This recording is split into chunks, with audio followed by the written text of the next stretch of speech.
People of Reddit who have practiced or witnessed acts of witchcraft, voodoo, or the occult, what was the strangest / most unexplainable thing you saw?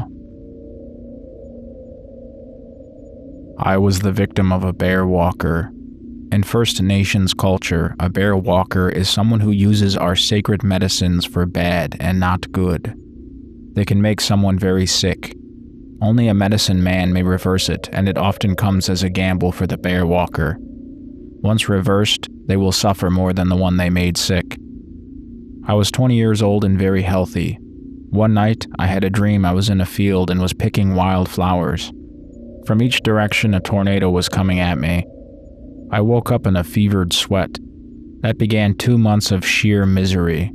My doctor kept saying that I had a UTI. She would give me antibiotics and it would subside for a while. I lost 40 pounds in the span of 2 months. By the end of it, I couldn't walk, barely ate. Finally, my mom got tired of it. My sister bundled me up and we went to the hospital. Though an earlier ultrasound showed nothing, there was a huge growth on my ovary. A few days later, I had surgery, and when the doctor came to visit me, he said he had never seen anything like it. It was a yellow, almost concrete-like substance around my ovary. I got better. My mother remained unconvinced and scheduled an appointment with a medicine man. We gave him tobacco and he smoked a pipe and sang a song. He said something along the lines of a woman seeing me at a powwow. She became interested in who I was because of my mother. She threw a piece of medicine in my path. I stepped on it and it went up the right leg. He asked me if I still felt it. I said yes. He took a bone, what kind I am not sure. Placed it in the area and began to suck. Weird, I know. He started vomiting yellow, like the doctor said. He gave me medicines and rituals for my mom to do. I went home that night and slept for 13 hours. My sickness never returned. This happened a few years ago. I was on a dating site and matched with an attractive person. So I started chatting. We made it to the plans tonight part of the conversation, and she told me she was going to play hide and seek with Fluffy, pointing out the item in their second profile picture, a bloody rabbit mask. Okay, let's be weird. So I played along until she mentioned that they would be playing in my basement. I thought, how in the hell? Wild guess probably. I lied and told her I didn't have a basement. Immediately she texted, "Oh yeah?" and I heard something boom my name from the basement. I won't lie to you, Reddit, I about shit myself. Obviously, I blocked her and froze for an hour before I gathered the courage to check my completely enclosed from the outside basement. I didn't find anything, thankfully. I didn't have a smart device at all, and I didn't have any speakers that could have been hacked. I didn't even have wireless internet at the time. The basement was completely empty. I can't explain it in the slightest. I went to a voodoo shop in New Orleans that had a lot of signs up that said no pictures. My boyfriend's mom wanted some voodoo dolls and wanted to see pictures of them before he bought it. I told him not to because I had a bad feeling about it. Immediately after taking the picture, his cell phone lost signal. Mine was totally fine. He couldn't send the picture, so we walked outside and a car drove by and splashed him with water, but I was dry. Freaked us out. I told him to delete the pictures and we had to buy the 2 dolls he took pictures of.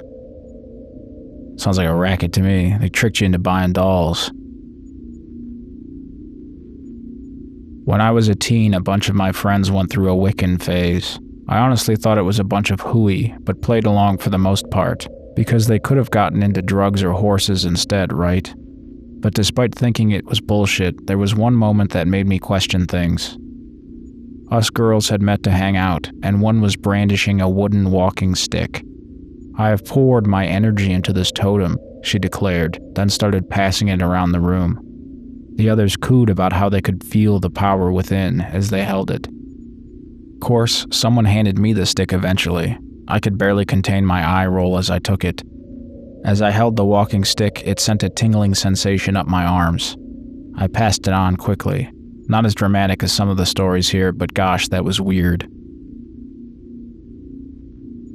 My sister was/is really into occult/Wiccan/witchcraft kind of stuff.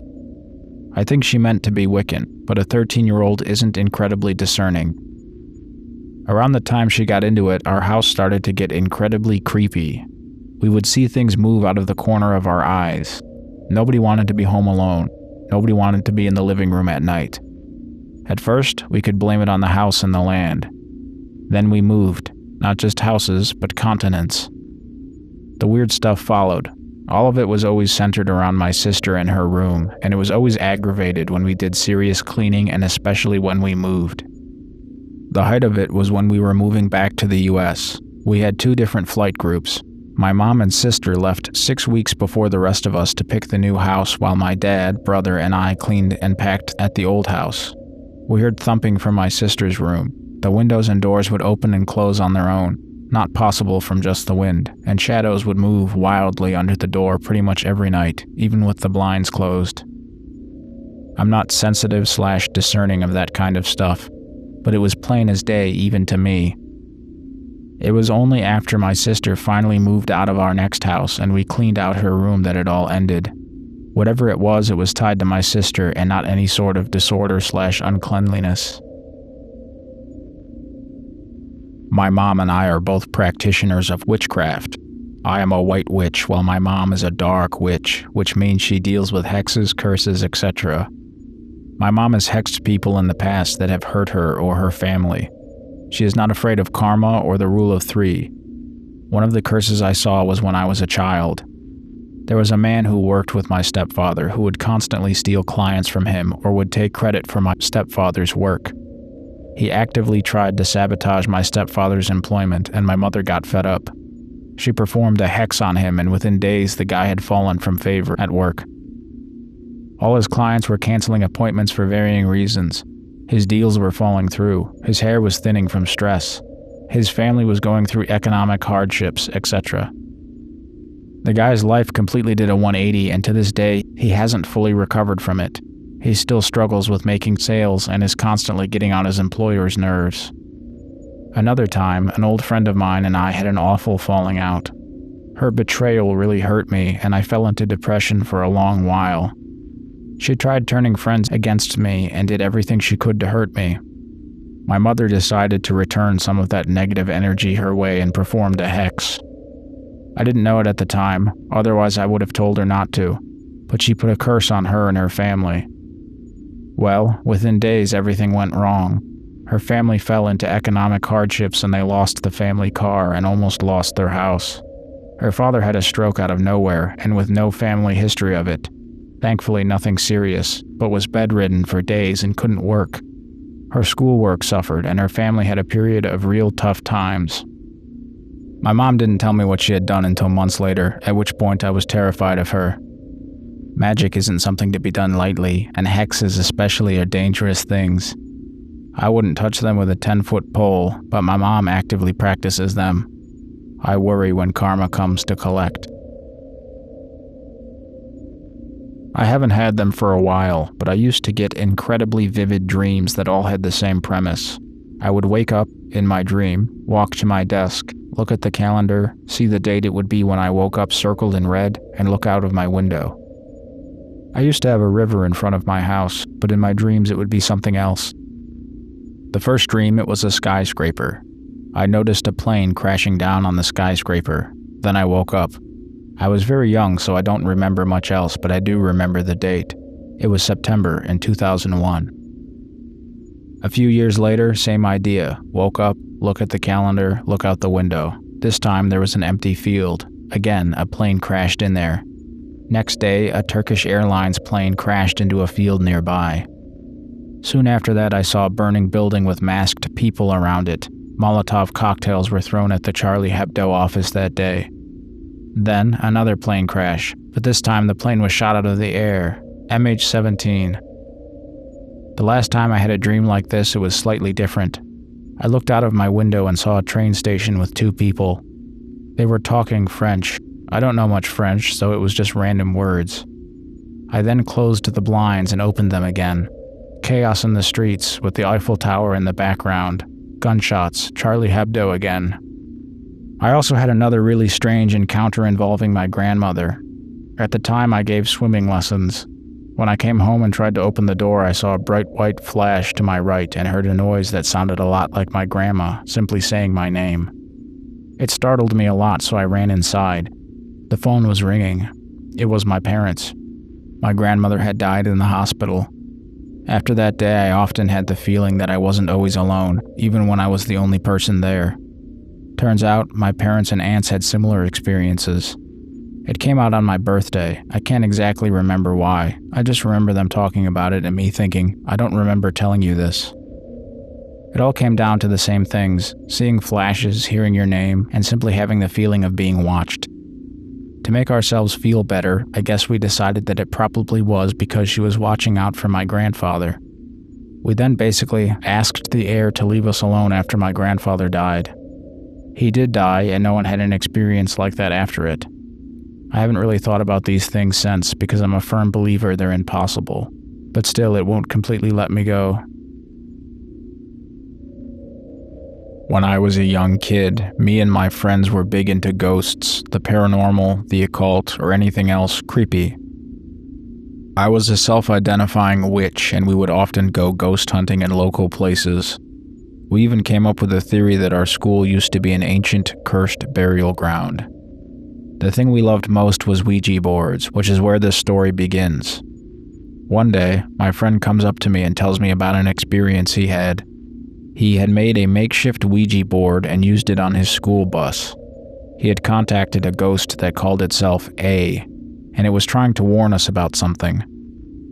Me and my other friend were curious and wanted to know more. I had recently gotten an actual Ouija board for Christmas, and I suggested that we should have a proper session at my house. So they all came over one day and set things up: salt circle, candles, and lavender as a substitute for sage. We start the session and things go wrong immediately. The board is saying weird and cryptic things, so we ask its name. The ghost goes by T. We ask what it is, and it just says proxy. A quick Google search for the word made us realize that T was a proxy for something a lot darker. Us being kids, we thought it was the Ouija board demon whose name started with a Z, but now I'm a little unsure exactly what it was proxying for. Suddenly, we heard a loud noise coming from the closet. My friends went over to look, and I stayed back not to take my fingers off the planchette and accidentally end the session without saying goodbye. They both screamed and ran out. They both claimed they saw a long, black, shadowy thing with tiny white eyes curled up in the fetal position on the closet floor. We all freaked out and ended the session right there. I knew we had holy water in the other room, so we went to go get it. While we do, we hear another noise. We rushed back and found that the planchette, which we had taken off the board, was back on the board by itself, and all our other items were scattered around the board. We blessed the board right then and there. We talked to our ghosts a few more times, both T and A. We figured out that A comes in darkness and T comes in light, so if we wanted to talk to one or the other, we just turned the lights on and off. But here's the freaky part. T told my friends that he wanted to drain them of their essence and that he was connected to their families. A told us that he was also connected, but was there to protect them. We saw the black shadow figure a few more times, most often outside our windows, watching from the street. We thought it was T. We also saw a white figure with black eyes a few times, which we thought was A. I also could not go into the basement closet without getting a terrible sense of dread. Eventually, we get the house smudged and the sightings stopped completely. Now I'm a proper Wiccan and have resolved to myself to never use a Ouija board again. Too long didn't read. Dumb kids into the supernatural accidentally summon ghosts trying to drain them of their spiritual energy.